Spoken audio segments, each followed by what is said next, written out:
একই কথা বলে অর্থ হলো, দেখেন এই দেশে ৭২ সালে সংবিধান হয়ে যাওয়ার পরে এত কাটা ছেঁড়া, যার যখন যেভাবে পছন্দ হয়েছে সে সেভাবে এই কাজ করার চেষ্টা করে। এগুলো দেখে নিশ্চয়ই কেউ না কেউ হাসে।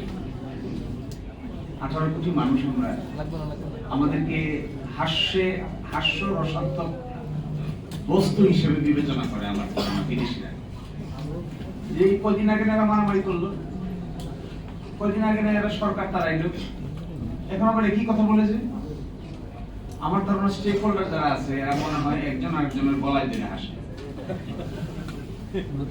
স্টেক হোল্ডার আছে না, বলবো আমি কেন হাসি, আমি হাসির পাত্র দেখেছি। আজকে যদি সংবিধানের মুখ থাকতো, সংবিধানটার যদি কোনো জবান থাকতো, আমার ধারণা সে বলতো যে আমার নিয়ে আপনারা এত টানাটানি করেন না, আমি আপনাদের এই ঝামেলার ভিতরে নাই, আপনারা যা পারেন করেন। সালাউদ্দিন ভাইকেও বলতো, আসাদ ভাইকেও বলতো, সকলকেই বলতো দয়া করে আমাকে না টানাটানি করে আমার ইজ্জত সরব আর নষ্ট করার দরকার। আমি এটা স্পষ্ট করে দেখতে চাই। কখনো বলে সংবিধানের ভিতরে, কখনো বলে একচুল পরিমাণ নড়বো না, কখনো বলে এর ভিতরে আছে। আরে সংবিধান তো জানে তার ভিতরে কি আছে আর কি নাই, ও তো জানে। আমাদের এক প্রধান বিচারপতি ছিল, উনি একদিন কোর্টে বলতেছে যে বিচার কার করতেছি, তো আমরা বলতেছি মাই লর্ড বিচার করতেছেন তো আসামি। তো উনি বলে না, আসামির বিচার না, বিচার হচ্ছে আসলে আমাদের। তো কি আশ্চর্যজনক, এটা কেমন কথা? তাহলে শোনেন কেন আমি এই কথা বলি। আমার কেন বিচার হচ্ছে? যে লোকটা একজন মানুষকে হত্যা করেছে সে জানে হত্যা করেছে কি করে নাই। আমরা কাগজপত্র দেখে এখানে বিবেচনা করছি যে তিনি আসলে হত্যাকারী কিনা।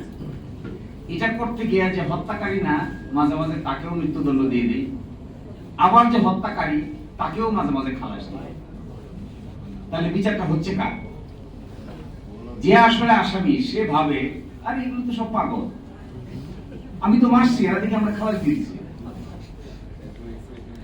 আবার উল্টা যে করে নাই সে ভাবে আরে আমি তো মারি নাই, তো এরা এত প্রটোকল, এত গাড়ি, এত ঘোড়া, এত লেখাপড়া, এত জ্ঞান, কিন্তু আমাকে যে মৃত্যুদণ্ড দিয়ে দিল, এই আসামি কি এটা জানে না? তো তিনি বলতেন বিচার আসলে ওই আসামির হচ্ছে না, বিচার হচ্ছে আমি প্রধান বিচারপতি, আমি সঠিক লোককে সঠিক সাজা দিতে পারছি কিনা, এরকম কাঠগড়ার মধ্যে আমি নিজেই বসে আছি।